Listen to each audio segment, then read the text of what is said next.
Տարածաշրջանում ցանկացած պատերազմ սպառնալիք է։ Իսկ քանի որ պատերազմ փաստացի կողքի երկրում է, իհարկե այդ սպառնալիք գոյությունը ինչ ասես կարող լինի։ Փախստականների մեծ հոսքի մասին խոսքը գնա։ Կարող գնա նրա մասին, որ մենք ունենք, ասենք, դե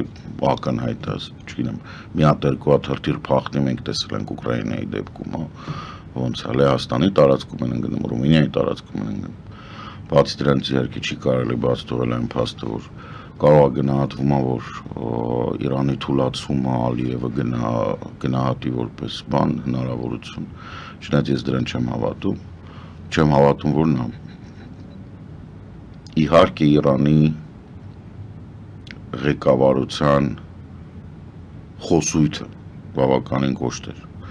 ինչ վերաբերում էր Հայաստանի վրա հարձակվելուն, բայց Իրանը ընդամենը բոլորի հետ միասին էր խոսում, նենց որ միայն Իրանն էր ասում, որ Հայաստանի վրա հարձակվել չի կարելի կամ Հայաստանի սուվերեն տարածքը պետք է անձեռնմխելի մնա։ Դրա համար այո, իհարկե, եթե Իրանին նայում ենք, դա դրական էր Իրանի համար, բայց Իրանի համար դա պակաս դրական չէր, քան մեզ համար հանգստացնող։ Կային Հայաստանում ուժեր, երևի կան այսօր երևի թե արդեն չէ, այսօր 4-ից նստած եմ բանի վրա, դրա համար դժվար է բան անել, գնահատել, երևի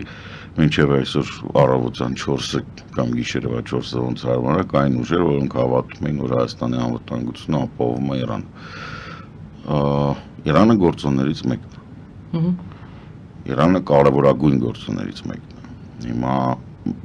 ինչու, որովհետև օրինակ դեպի Հնդկաստան մեր ճանապարհը անցնում է Իրանով, որքան երկար տևի էս ամբողջ բանը կատավասյան Իրանում, այդքան ավելի երկար կտևի մեր Հնդկաստանի հետ համագործակցությունը, հիշեցնեմ, որ հենց երեք Մարսելում Հայաստանի, Հնդկաստանի արտգործնախարարները համատեղ Ֆրանսիայի արտգործնախարարը այնտեղ ներկա որպես բան հարթակ էր Ֆրանսիայի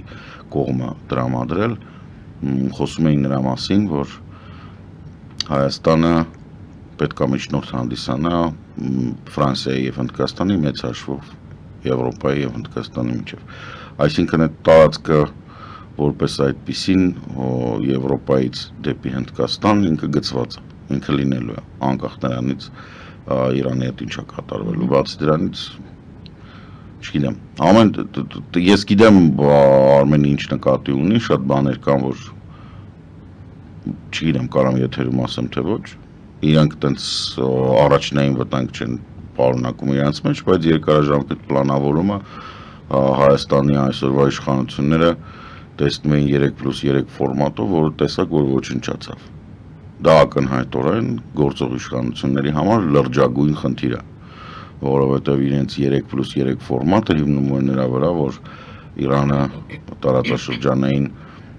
գործոն որպես կկարողանա ինչ-որ բանը բալանսավորել, բայց մենք տեսնում ենք, որ չի կարողանում, մենք իրեն դժվարությամբ բալանսավորում, արդյոք բալանսավորում է թե ոչ չգիտենք։ Վերնախավը ոչնչացված է, հոպը ոչնչացված է, որպես այդպիսին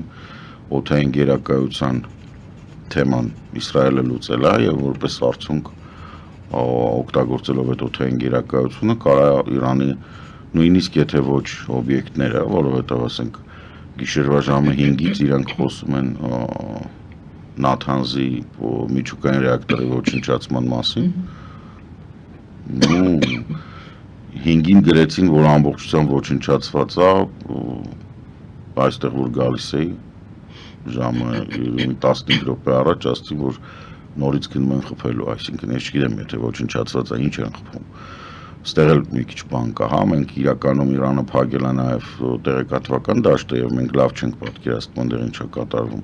Չնայած առավոտյան նյութեր գալիս են, այդ առավոտյան նյութերից այդ ժամանակ իմացանք ինչ է մահացել, ով է մահացել։ Ամեն դեպքում, եթե վերադառնանք Արմեն Գրիգորյանի ասացին, որպես աղք ինքը այնտեղ իրավունք ունի, որպես անվտանգության խորհրդի քարտուղար, խոսել նրա մասին, որ մենք վտանգի առաջ ենք։ Այդ վտանգների ձևակերպումները բոլորս տարբեր կերպ ենք տեսնում։ Ես ընդհանուր առմամբ այդ վտանգը վաղուց եմ տեսել, որ Հայաստանը պետք է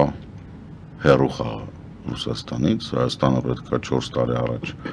դիմեր Եվրոասոցիացման եւ ընդհանուր առմամբ Հայաստանը հիմա պետք է լիներ Եվրոատլանտյան կառույցների ինտեգրման ճանապարհին, որպեսզի չանհանգստանար Իսրայելը ումը խփել կամ Իրանը հիմա կխփի ինչ կլինի, սուսը տեսեք միշտ մեզ էինք ասում, որ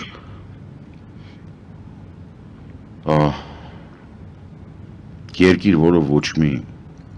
իրական հիմք եւ հարմոնիկ ինտեգրացիոն գործընթացի մեջ չկա, որտեղ մեր գործընթացները ԵԱՏՄ-ի հետ դրանք հարմոնիկ չեն, դրանք մի քանի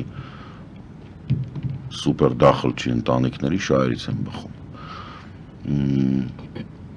եթե դա չկա, ապա ինքը շատ երկիրը շատ վատ վիճակում է լինում, հայտնվում, հիմա փաստացի մենք ունենք փառք Աստծո, մենք ունենք Ամերիկայի եւ Եվրոպայի հետ այդ համաձայնագրերը SEPA Plus-ը եւ ռազմավարական այդ խարծան, հիմա ոնց որ թե Ֆրանսիայի հետ էլ պետք է կնքվի, ամեն ինչ լավ է, ամեն ինչ նորմալ է, հլվոր, հա, բայց այդպես չի, էլի, սա պետք է խորացված լինել։ Մենք միևնույնն է, հələ ինչ որտեղ օթում ենք։ Մենք արդեն կարողանում ենք իրանց հորիզոնի վրա երևանք, բայց դեռևս օթում ենք, դեռևս ոտներիս տակ բան չի, էլի, պինթող չի։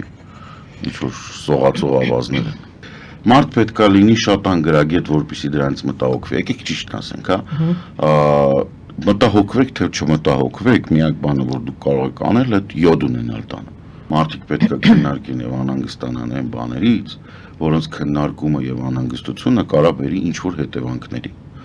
Ամբաղ-զամբաղ քննարկումներ, անհեթեթ հայտարարություններ, ինչ-որ անհասկանալի